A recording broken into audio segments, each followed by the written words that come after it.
गुलबर्गा की सड़कों पर अब शहर की सुरक्षा के लिए पुलिस की आंखों के साथ साथ एआई ड्रोन्स के जरिए हवाओं से भी निगरानी होगी।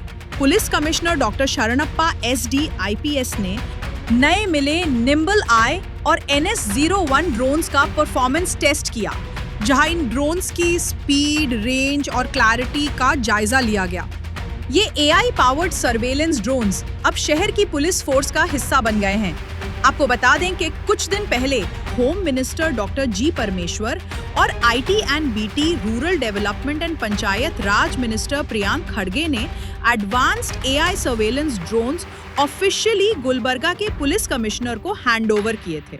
ये ड्रोन्स एडवांस्ड एआई फीचर्स के साथ 24/7 एरियल मॉनिटरिंग करेंगे, जिससे क्राइम कंट्रोल और ट्रैफिक मैनेजमेंट में तेज और बेहतर फैसले लिए जा सकेंगे। टेक्नोलॉजी के इस नए कदम के साथ गुलबर्गा पुलिस अब आपकी सुरक्षा के लिए पहले से ज्यादा तैयार है।